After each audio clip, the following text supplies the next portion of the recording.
بسم اللہ و باللہ والحمد للہ وما شاء اللہ ولا قوة الا باللہ والصلاة والسلام علی رسول اللہ وعلی آلہ آل اللہ ولا سیما علی بقیت اللہ ولعنۃ اللہ علی اعدائہم اعداء اللہ۔ سب سے پہلے تمام طلاب کی دوستان کی خدمت میں السلام علیکم ورحمۃ اللہ۔ شہادت امیر المؤمنین کی مناسبت سے اس درس کا انعقاد کیا گیا ہے، اور ہمارا آج کا موضوع وصیت امیر المؤمنین کے 20 نکات 20 پوائنٹس۔ سب سے پہلے آپ تمام کی خدمت میں وصیت کا معنی بیان کرنا چاہوں گا۔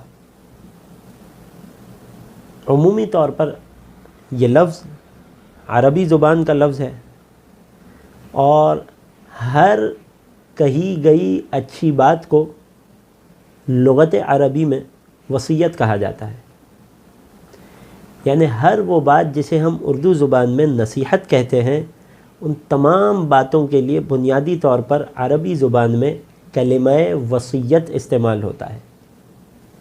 لیکن اس لفظ وصیت کے ایک خاص معنی بھی ہے، کہ جو اردو زبان میں بھی جب وصیت کہا جاتا ہے تو اس خاص معنی میں استعمال ہوتا ہے۔ وہ معنی کیا ہے؟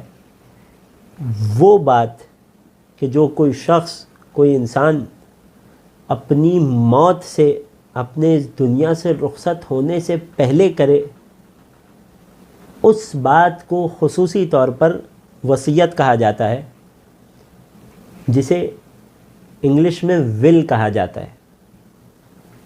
وہ باتیں کہ جو انسان اپنی وفات سے پہلے کرتا ہے، کہ جس بات کو کرنے کا مقصد یہ ہوتا ہے کہ میرے بعد ان باتوں کا، جو بات میں اب کر رہا ہوں، اس کا خصوصی خیال رکھا جائے، چاہے یہ وصیت، یہ ول مالی ہو، چاہے کوئی خاص کام ہو جو اپنے بعد والوں کے سپرد کر کے جا رہا ہو، یا چاہے کوئی ایسی ویلیو ہو کہ جس کی حفاظت کرنے کا وہ بڑی شدت سے تقاضا کر رہا ہو۔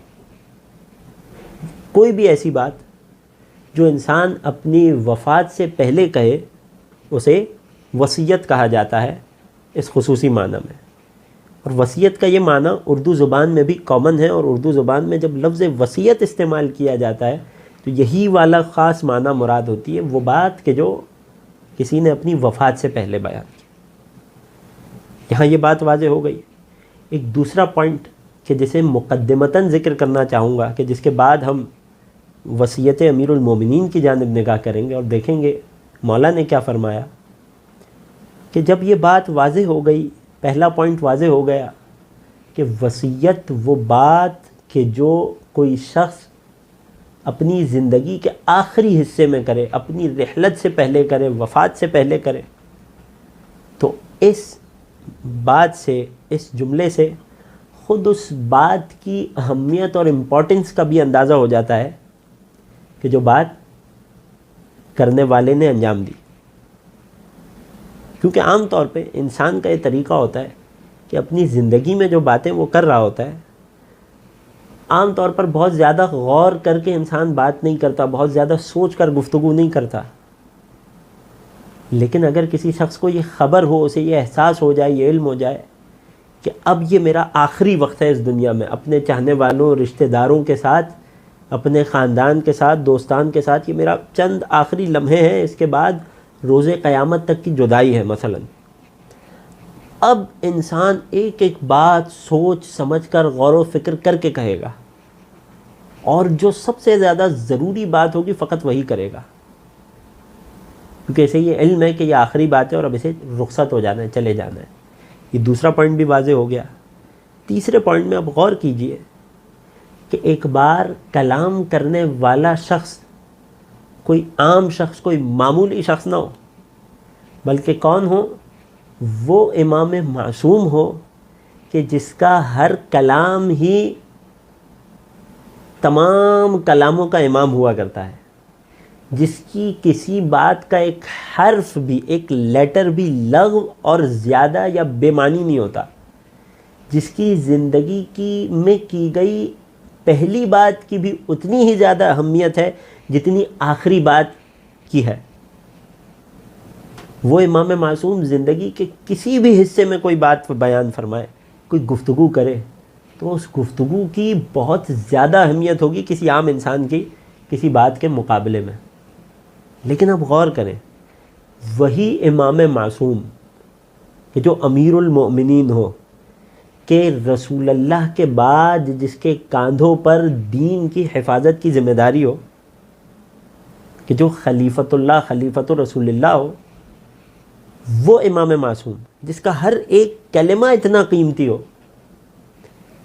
وہ اپنی اس ظاہری دنیاوی زندگی میں جب یہ سب کے لیے واضح ہو گیا ہو کہ اب ان کی رحلت اور شہادت بہت قریب ہے, اب ان کی ہم سے جدائی بہت قریب ہے, وہ کون سی اتنی اہم باتیں ہوں گی کہ جو امام معصوم نے اس وقت تک کے لیے بچا کے رکھی تھی, کہ اس انداز سے یہ بات مجھے اپنے آخری وقت میں لوگوں سے اور دنیا والوں سے اور اپنی آل اولاد سے بیان کرنی ہے. اور امام معصوم اپنی اس دنیاوی ظاہری زندگی کے آخری لمحات میں جو بات کر رہے ہوں گے, وہ بات کتنی ہی زیادہ اہم ہوگی کہ جس کی اہمیت پر ہم جتنا انفیسائز کریں وہ کم ہے, لفظوں میں بیان نہیں کیا جا سکتا. ان باتوں کی اہمیت کو جو امام معصوم اپنی زندگی کے ظاہری زندگی کے آخری حصے میں بیان کر رہے ہیں. یعنی اب امام جانتے ہیں, وہ امام علی کے جن کے پاس علم کائنات ہے, جو اپنے مختلف خطبوں میں مختلف موضوعات پر گفتگو کرتے رہے, مختلف انداز سے مختلف موقعوں پر مختلف بیانات امام کے ہیں. لیکن جب امام کو علم ہے, امام کو معلوم ہے, واضح ہے سب کے لیے کہ اب انہیں چلے جانا ہے, اب انہیں رخصت ہونا ہے, یقیناً امام علی نے بھی اس وقت وہی باتیں بیان کی ہوں گی جو امام کو سب سے زیادہ اہم لگی ہوں گی. سب سے زیادہ اہم باتیں جو امام کو لگی ہوں گی, امام نے یقیناً اس وصیت میں انہی باتوں کو بیان فرمایا ہوگا. جب یہ تمام مقدمات واضح ہو گئے, وصیت امیر المومنین کی اہمیت واضح ہو گئی, تو اب خود امام کی اس وصیت اور اس ول کی طرف نگاہ کرتے ہیں کہ جو امام نے ظاہری طور پر امام حسن اور امام حسین اپنے دو شہزادوں کو, جوانان جنت کے ان دو سرداروں کو مخاطب کر کے بیان فرمائی, لیکن ساتھ میں یہ بھی فرما دیا, یہ نصیحت ہر اس شخص کے لیے, یہ وصیت ہر اس شخص کے لیے جس تک میری یہ وصیت کتابی صورت میں میری یہ کتاب پہنچتی ہے, جس تک میری یہ ول پہنچتی ہے. اور خدا کا فضل ہے ہم آل محمد کے چاہنے والوں پر کہ ہمارے امام امیر المؤمنین کی یہ وصیت ہم سب تک بھی پہنچی, اور اتنی ضروری اور بیسک اور بنیادی باتیں اس میں کہ ان باتوں کا عمر سے, ایج سے کوئی تعلق نہیں ہے. کہ مولا جو ہے مثلاً بہت مشکل قسم کی باتیں کر رہے ہوں جس کا کسی کمسن بچے سے تعلق نہ ہو, یا بہت ہی آسان باتیں کر رہے ہوں جس کا کسی بڑی ایج رکھنے والے یا بہت زیادہ پڑھے لکھے شخص سے تعلق نہیں ہو. نہیں, ایک ایک بات اتنی بنیادی اور کلیدی ہے, اتنی بیسک ہے. بیسک یہاں میں بمعنی سمپل نہیں کہہ رہا ہوں, اتنی بیسک اور اس قدر اہم بات ہے جس کا تعلق ہمارے عقائد, ہماری آخرت اور ہماری دنیا کی بنیادی بیسک ویلیوز سے ہے, جڑوں سے ہے, ہمارے کانسیپٹس کی روٹ سے ہے.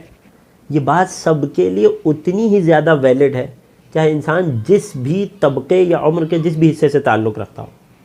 لیکن چونکہ میرا مخاطب یہاں میرے اسکول کے دوست ہیں, وہ نوجوان ہیں کہ جن کا تعلق جو ہے وہ اسکول سے ہے, تو میری کوشش رہے گی کہ میں بات کو اسی لیول کے اعتبار سے اور زیادہ سے زیادہ آسان اور سمپلیفائی کر کے بیان کروں. امام علی کی اس وصیت کا اگر خلاصہ کیا جائے تو جیسا کہ میں نے ابتدا میں موضوع کے طور پر عرض کیا, 20 نکات 20 پوائنٹس ہمارے سامنے آتے ہیں. ان 20 پوائنٹس میں دنیا بھی ہے, دین بھی ہے, عبادات بھی ہیں, اور لوگوں سے کس طرح سے معاملہ کیا جائے, ہیومن رائٹس, اس پر بھی مولا نے بیان کیا. کن کاموں کو کرنا ہے انہیں بھی بیان کیا، کن کاموں سے خود کو بچانا ہے یہ بھی امام نے بیان کیا، کون سی ایسی چیزیں ہیں کہ جن کا سب سے زیادہ خیال رکھنا ہے، جن کی سب سے زیادہ حفاظت کرنی ہے، یہ بھی مولا نے بیان فرمایا۔ ہم ترتیب وار جہاں ممکن ہوا امام کی اس وصیت کی اس عبارت کو، ان لفظوں کو بھی، ان جملوں کو بھی ہم پڑھیں گے اور دیکھیں گے، اور انشاءاللہ میرے تمام دوست متوجہ ہوں گے کہ امام نے اس وصیت میں ہمیں اپنے چاہنے والوں کو مخاطب کر کے کیا بیان فرمایا۔ سب سے پہلی وصیت جو امام نے بیان کی، فرمایا اوصیکما بتقوی اللہ، اے میرے بیٹوں حسن و حسین، میں تمہیں تقوی الہی کی، اللہ کے تقوی کی وصیت کرتا ہوں۔ یعنی کیا؟ خوف خدا، خدا کے قہر، اس کی نافرمانی، اس کی ناراضگی سے ڈرنے کی وصیت کرتا ہوں۔ یعنی اب تقوی الہی اختیار کرنے کی، یعنی کیا؟ تمام وہ کام جنہیں خدا نے امر کیا ہے ان کو انجام دینے کی، جن کا خدا نے حکم دیا ہے انہیں کرنے کی، اور جن کاموں سے خدا نے روکا ہے جسے ہم حرام کہتے ہیں ان سے بچنے کی۔ میں تمہیں اللہ کے تقوی کی وصیت کرتا ہوں۔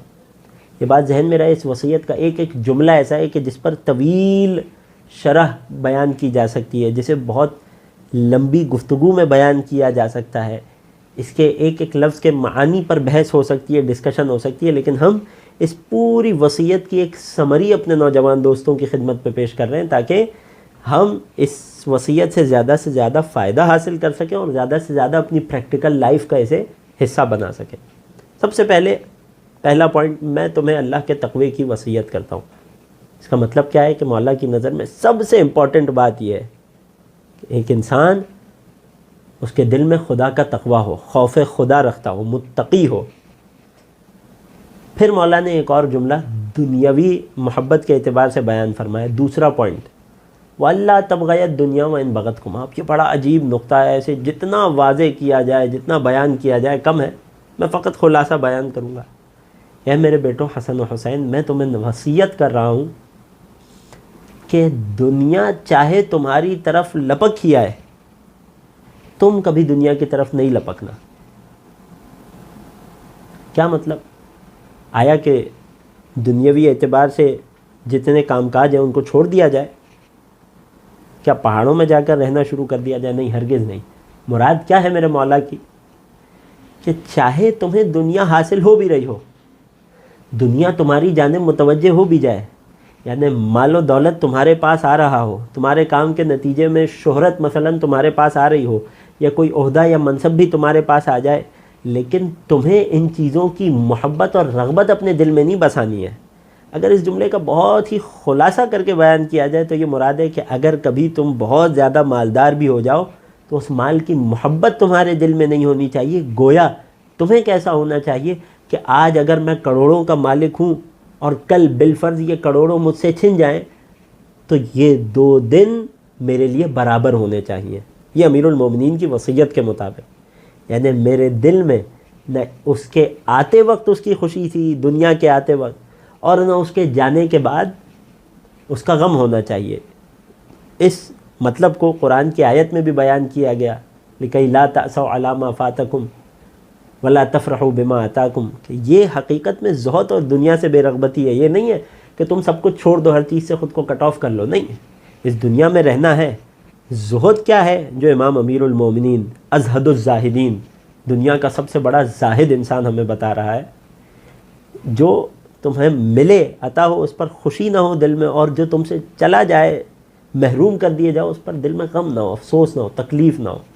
یہ ایک بہت بڑا لیول اور مرتبہ ہے، لیکن ہمیں اسے ناممکن نہیں سمجھنا چاہیے۔ اپنی روزمرہ کی پریکٹس میں کوشش کرنی چاہیے، خود سے سوال کرنا چاہیے کہ آیا میں کتنا اس لیول کے خود کو قریب تر لا سکتا ہوں۔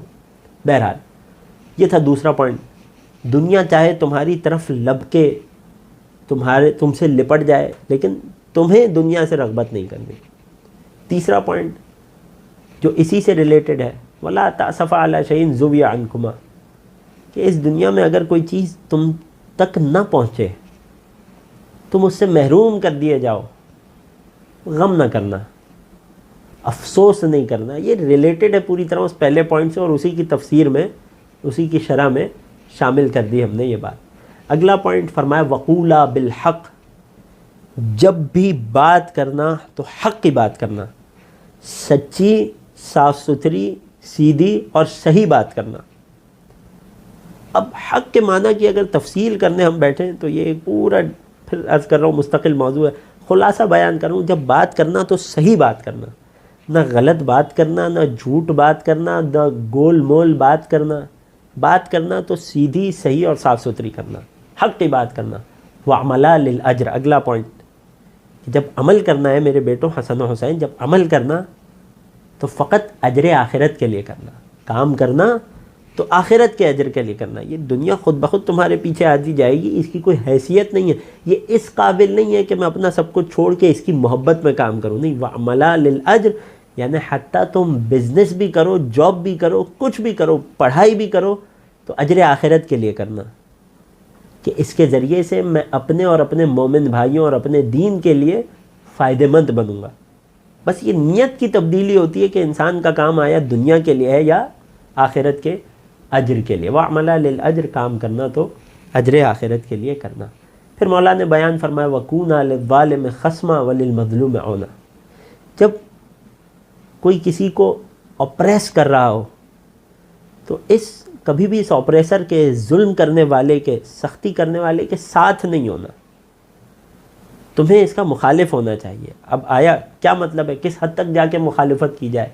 جیسا حالات کا تقاضا ہو اور جیسی مرجع تقلید کا حکم ہو، فتویٰ ہو، جیسی دین نے اجازت دی ہو، اس کے مطابق اس آپریشن، اس کسی اور کے اوپر ہونے والے اس آپریسو بیہیویئر کو انسان کو کنڈیم کرنا چاہیے۔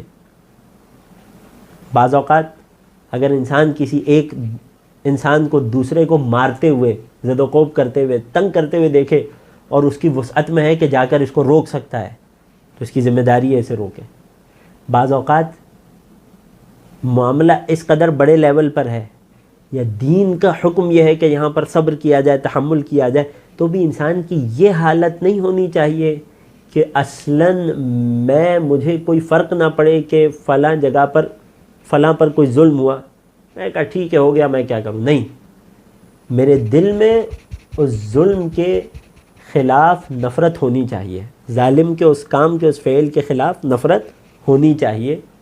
یہ ادنیٰ ترین مرتبہ ہے ظالم سے نفرت کا، اس کے مد مقابل ہونے کا، اور نہیں عن المنکر کا بھی، کہ اس کام سے میرے دل میں منافرت، میرے لیے یہ اٹس اوکے کی منزل نہ ہو کہ ٹھیک ہے میرے لیے برابر ہے، کچھ غلط، کچھ برا ہوا یا نہیں ہوا، نہیں۔ وَكُونَا لِلظَّالِمِ خَصْمًا وَلِلْمَظْلُومِ عَوْنًا، اور ساتھ ہی جو اپریسڈ ہے، جس کا حق مارا گیا ہے، جس پر ظلم ہوا ہے، اس کے مددگار بننا، اس کی ہیلپ کرنا۔ اب چاہے وہ ہیلپ مالی اعتبار سے ہو، چاہے وہ تمہاری مدد کے اعتبار سے ہو، چاہے وہ زبانی کلمات کے حساب سے ہو، چاہے وہ ہاتھ سے ہو، یا حد عقل اگر کچھ نہیں کر سکتے تو کیا کرنا، اس مظلوم سے دل میں ہمدردی رکھنا اور یہ عقیدہ رکھنا کہ اس شخص پر ظلم ہوا ہے، یہ مظلوم ہے۔ یہ ادنیٰ ترین مرتبہ ہے۔ پھر مولا نے اگلے جملے میں ارشاد فرمایا اوصیکما وجمیع ولدی و اہلی ومن بلغہ کتابی، اے میرے بیٹو حسن و حسین، میں تمہیں اور جس کسی تک میری یہ کتاب، میری یہ وصیت پہنچے، میں تم سب کو وصیت کرتا ہوں کس بات کی۔ اب یہاں مولا نے دوبارہ اوصیکما بتقوی اللہ، دوبارہ تقوی الہی کی وصیت کی۔ ذرا دیکھیں مولا کتنی تاکید کر رہے ہیں۔ پھر اس کے بعد اگلا نقطہ، اگلا پوائنٹ فرمایا وہ نظم امرکم، میرے نوجوان دوست خاص طور پہ اس جملے کی طرف توجہ دیجیے گا۔ میں علی تمہیں وصیت کر رہا ہوں، کب؟ کہ جب مولا کا آخری وقت ہے اس ظاہری حیات میں، اپنے بچوں سے جدا ہو رہے ہیں، گھر میں کوحرام ہے، لوگ فریاد کر رہے ہیں کہ امیر المومنین زخمی ہے، اس وقت مولا وصیت کس بات کی کر رہے ہیں؟ اپنے تمام چاہنے والوں کو نظم امرکم، اپنے امور کو منظم رکھنا، اپنے تمام کام کاج کو، اپنے تمام معاملات کو صحیح روٹین میں، صحیح انداز میں مرتب رکھنا۔ کہیں ایسا نہ ہو کہ تمہارے کام کاج منظم ہی نہ ہو اور تم سب چاہ کر بھی کچھ حاصل نہ کر سکو۔ آج بھی تمام سمجھدار لوگ، پڑھے لکھے لوگ، محققین اس بات پر متفق ہیں کہ کامیاب انسان اسی وقت ہو سکتا ہے کہ جب وہ ڈسپلنڈ ہو۔ ڈسپلن کیا ہے؟ یہی نظم امرکم ہے، تمہارے تمام امور منظم ہو، مرتب ہو۔ اگر انسان ڈسپلنڈ نہیں ہے، جتنا ہی بڑا ٹیلنٹڈ، جتنا ہی زیادہ ذہین اور ہوشیار کیوں نہ، وہ کبھی کامیاب نہیں ہو سکتا۔ اس بات پر لوگوں کا اتفاق ہے۔ ڈسپلن کی وصیت مولا فرما رہے ہیں، اپنے امور کو منظم کرو۔ ایک اور اہم ترین وصیت فرمایا وصلاح ذات البین، میں علی تمہیں وصیت کر رہا ہوں کہ اپنے آپسی معاملات کو، چاہے دوستوں ہوں، بھائیوں میں ہو، والدین اور اولاد کے معاملات ہوں، یا رشتہ داروں کے، عمومی طور پر مومنین اور مسلمین، اپنے آپسی تعلقات کو اچھا رکھو۔ یہ ایسا پوائنٹ تھا کہ جس پر مولا نے فقط یہ وصیت نہیں کر دی۔ وقت کم ہے، مولا تکلیف میں ہے، لیکن اس پوائنٹ کی اہمیت اتنی تھی کہ مولا نے فقط یہ فرما کر آگے نہیں بڑھ گئے، بلکہ اس پر اور مزید تاکید کی، اس پر انفیسائز کیا۔ اب تک ساری باتیں مولا بیان کر رہے تھے، یہ کرو، یہ کرو، یہ کرو، یہ کرو، لیکن جب اس پوائنٹ پر پہنچے کہ اپنے آپسی تعلقات کو بہتر رکھنا، تو مولا نے بات آگے بڑھائی۔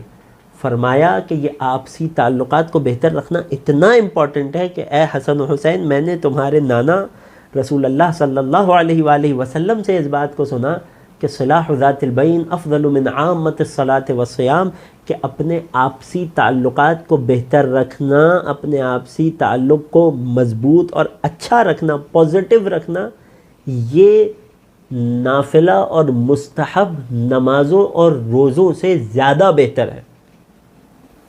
آیا ہم اس جہت سے سوچتے ہیں؟ آیا ہمارے ذہن میں یہ ویلیو ہے؟ آیا ہم اپنی مستحب عبادت پر کسی مومن سے اچھے تعلق کو ترجیح دیتے ہیں، یا ہم یہ سمجھتے ہیں کہ بھلے کوئی مجھ سے ناراض ہے تو ہو، بھلے میں کسی کا حق ماروں، کسی کی حق تلفی کروں، اہم یہ ہے کہ میری مصلی پہ میری مستحب عبادتیں، میرے مستحب روزے پورے ہونے چاہیے۔ رسول اللہ نے فرمایا اور امام علی اپنی وصیت میں نقل کر رہے ہیں، چاہے رشتہ دار ہوں، چاہے دوست ہوں، یعنی واقعاً یقین جانیے یہ پوائنٹ اتنا اہم ہے، میں جتنا چاہ لوں اس کام کے تاکید کا حق نہیں ادا کر سکتا۔ مستحب روزے نمازوں سے زیادہ اہم ہے، افضل ہے، بہتر ہے کہ انسان اپنے آپسی تعلقات کو بہتر رکھے۔ پھر مولا نے اب کچھ اہم ترین چیزوں کی طرف اشارہ فرمایا کہ خبردار ان باتوں کا خیال رکھنا، پھر ذہن میں رہے وصیت ہے امیر المومنین کی ان کے آخری اوقات میں۔ فرمایا واللہ اللہ فی الایتام، خبردار یتیموں کا بہت خیال رکھنا۔ فلا تغبوا افواہم ولا یضیعوا بحضرتکم، کہیں ایسا نہ ہو یتیم محروم رہ جائے۔ تم بڑے ٹھاٹھ میں رہ رہے ہو، بڑے مزے سے رہ رہے ہو، کیوں؟ کیونکہ تمہارے لیے تمام چیزیں فراہم کرنے کے لیے تمہاری امی بھی ہیں اور والد بھی حیات ہیں، تمہارے والدین ہیں، والد کماتے ہیں، والدہ گھر پہ خیال رکھتی ہیں، لہٰذا تم مزے میں ہو۔ لیکن تمہارا ایک دوست ہے جس کے والد کا انتقال ہو گیا، اس کی کمسنی میں مثلا، اور تم دیکھتے ہو اس کے پاس عید پر پہننے کے اچھے کپڑے نہیں ہیں، اس کے پاس روزانہ کھانے کے لیے اچھا کھانا نہیں ہے، سب سے بڑھ کر اسے محبت کرنے والا، اس سے شفقت کرنے والا، اسے سیف گارڈ کرنے والا کوئی نہیں ہے باہر کے معاملات میں۔ کیوں؟ کیونکہ صرف اس کے والد چلے گئے۔ امیر المومنین کا ایک لقب تھا جو ان کی زیارات میں بھی وارد ہوا، السلام علیک یا ابا الارامل والایتام، اے بیواؤں اور یتیموں کے باپ، آپ پر ہمارا سلام۔ تو امیر المومنین کے چاہنے والے جس بھی سوسائٹی کے جس طبقے سے بھی آپ کا تعلق ہو، یقیناً ہمارے خاندان میں، رشتہ داروں میں، فرینڈ سرکل میں، ہمارے اسکول سرکل میں ایسے بچے ہوتے ہیں، ایسے دوست یار ہوتے ہیں جن کا اللہ نے یہ امتحان اور یہ آزمائش لیا کہ وہ یتیم ہیں، ان کے والد نہیں ہیں یا کسی کے والدین نہیں ہیں۔ پورے معاشرے کی ذمہ داری ہے ایسے بچے کو نرچر کرنا، اس کا خیال رکھنا، اس کی تربیت صحیح اور اچھی تربیت کرنا، اسے صحیح اقدار سکھانا۔ کہیں ایسا نہ ہو کہ تمہارے ہوتے ہوئے یتیم ضائع ہو جائے۔ یتیم ضائع ہو جائے یعنی کیا؟ یتیم اپنے ٹریک سے ہٹ جائے۔ کیوں؟ کیونکہ اسے اچھی تربیت نہیں ملی، اسے وقت پہ صحیح غذا، صحیح تعلیم نہیں ملی، لہٰذا وہ ضائع ہو گیا۔ خبردار، علی اپنے آخری وقت میں تاکید کر رہے ہیں اپنے چاہنے والوں سے، اللہ اللہ فی الایتام، میں تمہیں یتیموں کے بارے میں تاکید کرتا ہوں، خبردار یہ ضائع نہ ہو جائے۔ پھر مولا نے فرمایا واللہ اللہ فی جیرانکم، یہاں بھی وہی والی بات، مولا نے اس قدر تاکید کی کہ فقط کہہ کر نہیں بڑھ گئے بلکہ اس پر مزید انفسائز کیا اور فرمایا کہ خبردار میں تمہیں تمہارے پڑوسیوں کا خیال رکھنے کی نصیحت کرتا ہوں، کیونکہ رسول اللہ صلی اللہ علیہ وآلہ وسلم اپنے اصحاب کو ہمیں اپنے پڑوسیوں کا خیال رکھنے کی اتنی تاکید کرتے تھے کہ ہمیں یہ گمان ہوا کہ کہیں رسول رشتہ داروں کے ساتھ، خونی رشتہ داروں کے ساتھ پڑوسیوں کو بھی میراث میں ہمارا شریک نہ بنا دیں۔ خبردار اپنے پڑوسیوں کا خیال رکھنا۔ پھر فرمایا واللہ اللہ فی القرآن لا یسبقکم بالعمل بہ غیرکم، میں تمہیں تاکید کرتا ہوں، خبردار قرآن کو تھامے رکھنا۔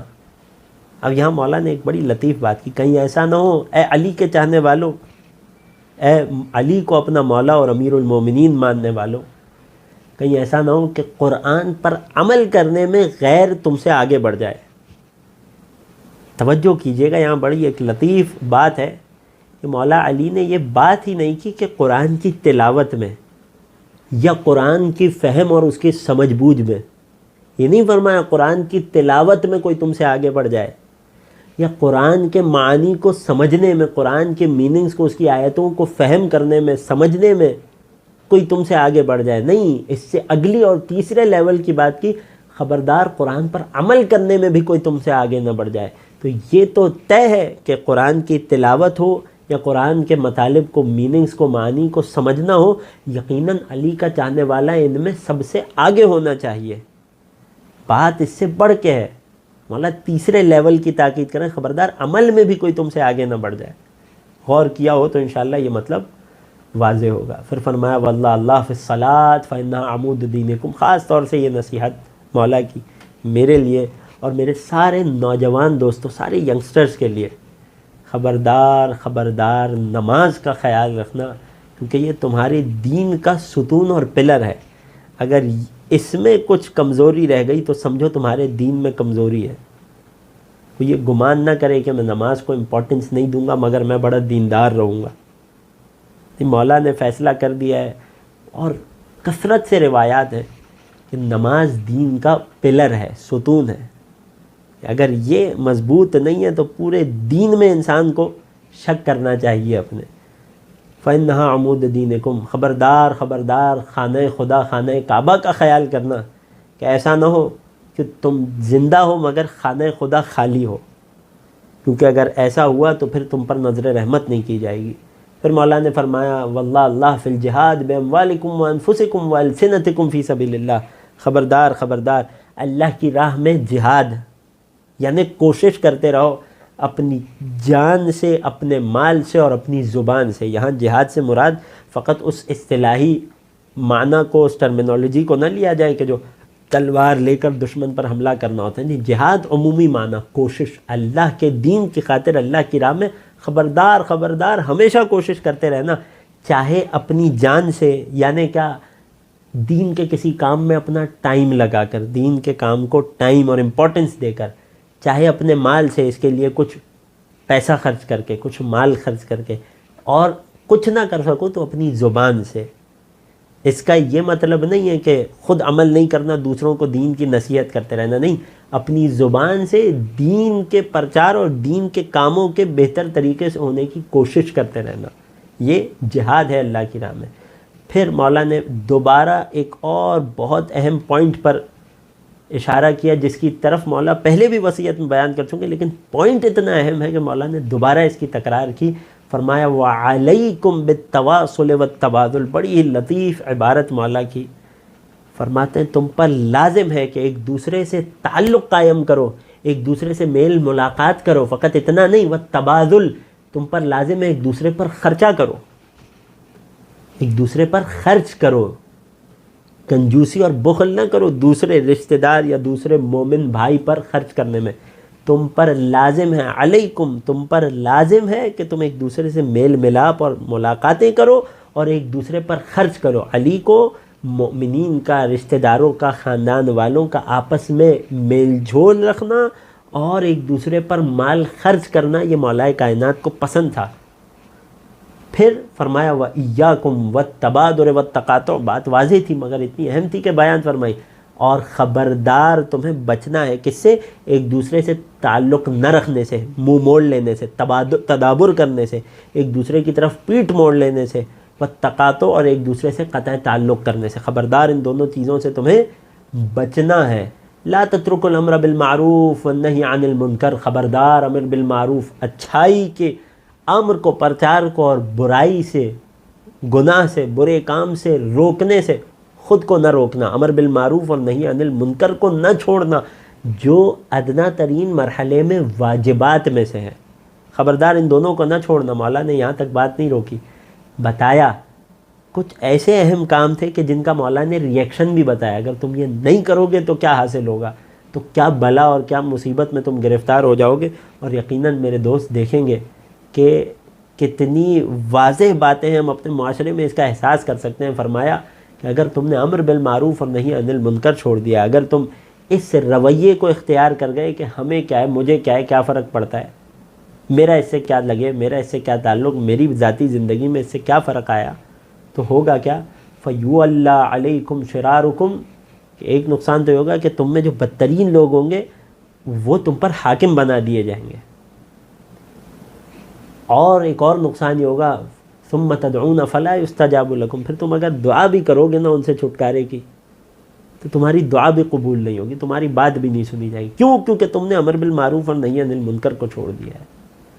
یا بنی عبد المطلب، پھر مولا نے اپنے آل اولاد کو، خاندان والوں کو مخاطب کر کے ایک اہم وصیت کی، اور یہ وصیت عدل امیر المومنین کا سب سے بڑا ثبوت ہے، کیونکہ اچھے حالات میں تو ہر انسان بڑی اچھی اچھی باتیں کرتا ہے، لیکن اگر حالات سخت اور مشکل ہو جائیں، یعنی مولائے کائنات زخمی ہے، بستر شہادت پر ہے اور زخم کی تکلیف میں مبتلا ہے، اس وقت بھی علی وہ ہے جو اس وقت بھی عدل کی لکیر پر قائم ہے۔ فرما رہا ہے اے میرے بیٹوں، اے بنی عبد المطلب، اے میرے خاندان والوں، خبردار ایسا نہ ہو کہ فقط اس وجہ سے یہ نعرہ لگا کر کہ امیر المومنین کو مار دیا گیا، امیر المومنین کو قتل کر دیا گیا، تم جو ہے وہ کثرت سے قتل و غارت کرو اور مسلمانوں کا خون بہاؤ۔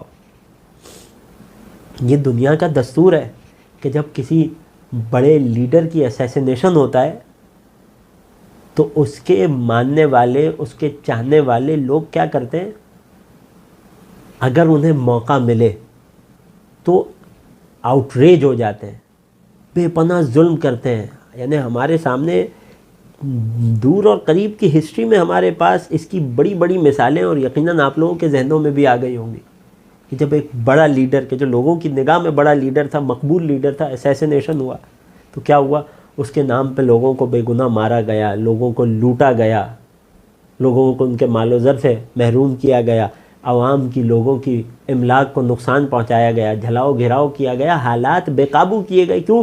کیونکہ لوگوں کا لیڈر اسے اسیسن ناحق مار دیا گیا۔ مولا علی بیان فرما رہے ہیں میں کائنات کا امیر ہوں، میں مسلمانوں کا اس وقت جب امام کی شہادت ہوئی ظاہری خلیفہ بھی ہوں، خبردار میری قتل کے بعد عموم مسلمانوں پر تلوار نہیں اٹھانا، یعنی دنگا اور فساد نہیں کرنا فقط اس وجہ سے کہ امیر المومنین قتل ہو گئے، کسی مسلمان کو ناحق قتل نہیں کرنا۔ پھر ایک اور جملہ اس سے بڑھ کے بات، خبردار میرے قتل کے مقابلے میں کسی کو قتل نہیں کرنا، صرف اس کو کرنا جس نے مجھ پر حملہ کیا، جو میرے قتل کا باعث بنا۔ اگر میں علی زندہ رہ گیا تو پھر میرا اور اس کا معاملہ، لیکن اگر میں اس زخم سے تاب نہ لا سکوں، میری رحلت ہو جائے، تو خبردار ایک ضربت کے بدلے فقط ایک ضربت کا وار کرنا، اسے ٹارچر نہیں کرنا۔ یہ ہے عدل اور احسان امیر المؤمنین۔ اس کے بعد مولا نے اپنے قاتل کے حوالے سے یہ آخری وصیت کی، خبردار اس کا مسئلہ نہیں کرنا، کیونکہ رسول اللہ نے کسی مردہ کتے کا بھی مسئلہ کرنے سے منع کیا ہے۔ یہ امیر المومنین کا قاتل تھا، یہ اس سے بہت زیادہ بدتر تھا، لیکن امام علی نے منع کیا۔ مسئلہ کسے کہتے ہیں؟ قتل کر دینے کے بعد اعضاء کو کاٹ کر لاش کی بے حرمتی کرنے کو عربی زبان میں ٹرم میں مسئلہ کہا جاتا ہے۔ خبردار میرے قاتل کی بھی لاش کی توہین نہیں کرنا۔ یہ امیر المومنین کی وہ وصیتیں ہیں اور ان کا خلاصہ ہے جو آخری وقت میں میرے مولا نے اپنے تمام قیامت تک آنے والے چاہنے والوں کے لیے بیان فرمائی۔ وہ باتیں جو علی آخری وقت میں میرے اور آپ سے کر رہے ہیں. ذرا سوچئے کتنی اہم ہوں گی یہ باتیں. اب جب کہ وصیت مکمل ہوئی بفضل خدا، چند جملے کہ ہم ذرا غور کریں، ذرا یاد کریں، ذرا محسوس کریں وہ کون سے حالات تھے کہ جن میں مولا یہ وصیت انجام دے رہے ہیں. وہ کون سی کیفیت تھی مولا کی کہ جب مولا ان نکات کو، ان پوائنٹس کو، ان اہم ترین باتوں کو بیان فرما رہے ہیں. کیفیت یہ ہے کہ راوی ہے، مولا کا صحابی ہے اسبغ ابن نباتہ. وہ روایت کرتا ہے کہ میں جب مولا کائنات کو کوفے میں ضربت لگی، مولا کے سر اقدس کو زخمی کیا گیا، تو میں مولا کے کچھ اصحاب اور چاہنے والوں کے ساتھ مولا کے گھر کے باہر تھا، اور گھر کے اندر سے کوہرام بپا تھا، رونے کی آوازیں بلند تھیں. کہتے ہیں امام حسن ہمارے پاس تشریف لائے اور کہنے لگے کہ بابا کا امر یہ ہے، بابا فرما رہے ہیں، بابا یہ چاہتے ہیں کہ آپ سب اپنے اپنے گھروں کو لوٹ جائیں. اسبغ کہتے ہیں مولا حسن کی اس بات کو سن کر کچھ وقت میں تمام اصحاب ایک کے بعد ایک اپنے اپنے گھروں کو چلے گئے. اسبغ وہیں کھڑے رہے، روتے رہے. کہتے ہیں کچھ دیر بعد پھر مولا حسن تشریف لائے. میں یہ بیان اس لیے کر رہا ہوں تاکہ ہم اس بات کو سمجھ سکیں کہ کس کنڈیشن اور کن سرکمسٹینسز میں، کس کیفیت اور کس تکلیف میں میرے مولا یہ باتیں کر رہے ہیں، اور اس سے ان باتوں کی اہمیت کو سمجھ سکیں کہ جو اس حالت میں بھی مولا نے یہ فرصت، یہ موقع جانے نہیں دیا. کہتے ہیں کچھ دیر بعد مولا حسن دوبارہ تشریف لائے اور مجھے مخاطب کر کے کہنے لگے اے اسبغ، کیا میں نے پیغام نہیں دیا تھا کہ سب گھروں کو لوٹ جائیں؟ اب یہ اسبغ کا عشق تھا اپنے مولا سے. کہنے لگے اے مولا، میرا دل میری بات نہیں مانتا، میرے قدم ساتھ نہیں دے رہے کہ میں اپنے مولا کو کا دیدار کیے بغیر یہاں سے چلا جاؤں. آخری وقت ہے، مجھے معلوم ہے میرے مولا تکلیف میں، اس کے بعد ملاقات نہیں ہونی. مولا حسن نے مجھے کچھ دیر روکا، گھر میں تشریف لے گئے، بیت الشرف گئے. کچھ دیر بعد واپس باہر تشریف لائے اور مجھے اندر چلنے کو کہا. اسبغ کہتے ہیں میں مولا کی بارگاہ میں پہنچا، میں نے مولا کو سلام کیا، مولا نے میرے سلام کا جواب دیا. یہ اسبغ ابن نباتہ کی آنکھوں دیکھا حال ہے جو انہوں نے بیان کیا. کہتے ہیں کہ جب میری نگاہ پڑی چہرہ امیر المومنین پر تو مجھے یہ سمجھ نہ آیا کہ وہ جو زرد پٹی مولا کے زخم پر باندھی گئی ہے وہ زیادہ زرد تھی یا مولا کا چہرہ زیادہ زرد تھا. زہر اس قدر سرایت کر چکا تھا، مولا اس حد تک ظاہری بدنی ویکنس اور کمزوری کا میں مبتلا ہو چکے تھے زہر کی تکلیف سے. اس عالم میں راوی کہہ رہا ہے کہ اس عالم میں امام حسن، کیونکہ طبیب نے کہا تھا کہ انہیں دودھ پلایا جائے، دودھ سے ان کو کچھ آسرا ہوگا، کچھ طاقت ملے گی، کچھ درد اور تکلیف میں کمی ہوگی. مولا حسن اپنے بابا کے لیے دودھ لائے ہیں. مولا کائنات نے تھوڑا سا دودھ پیا ہے اور اس کے بعد ایک عجیب جملہ فرمایا. یہ مولا کی وصیت کا حصہ ہے. عجیب جملہ فرمایا، کہنے لگے بیٹا حسن جاؤ میرے قاتل کو بھی یہ دودھ پلاؤ. یعنی علی اس حالت میں بھی اس بات پر راضی نہیں ہے کہ علی کو کوئی نعمت ملے اور قاتل جو کہ انسان ہے وہ اس نعمت سے محروم رہے. پھر ایک جملہ فرمایا، خبردار اے میرے بیٹوں، جو تم کھانا وہی میرے قاتل کو کھلانا. تطعموہ ما تاکلون، اسے وہی کھلانا جو تم کھاؤ اور اسے وہی پلانا جو تم پیو. یعنی اس قدر اپنے قاتل سے برابری کا سلوک. یعنی ایسا نہ ہو کہ مجھ علی کا قاتل ہے تو تم بھوکا پیاسا چھوڑ دو. نہیں، جو میں کھاؤں وہی کھلانا، جو تم لوگ پیو استعمال کرو اسے وہی پلانا. یہ تھی میرے مولا کی شفقت، یہ تھی وہ انسانیت، وہ ہیومینٹی کہ جس کا نہ صرف میرے مولا نے اظہار کیا بلکہ اپنے چاہنے والوں سے اس کو چاہا ہے، اس کا مطالبہ کیا ہے. اور یہاں ہم اختتام پر خدا سے یہ دعا کرتے ہیں بار الہ تجھے امیر المومنین کی مظلومیت کا واسطہ کہ ہمیں بھی امیر المومنین کے صدقے میں ہمارے دل کو بھی انسانیت عطا فرما، ہمیں بھی دوسروں پر شفقت کرنے، دوسروں سے اچھا سلوک کرنے کی توفیق عطا فرما، اور ہمیں بھی مولائے کائنات کی ان وصیتوں کو سن کر اور سمجھ کر اور ان پر عمل کرنے کی توفیق عطا فرما۔ وآخر دعوانا ان الحمد للہ رب العالمین، وصلی اللہ علی سیدنا محمد وآلہ الطیبین۔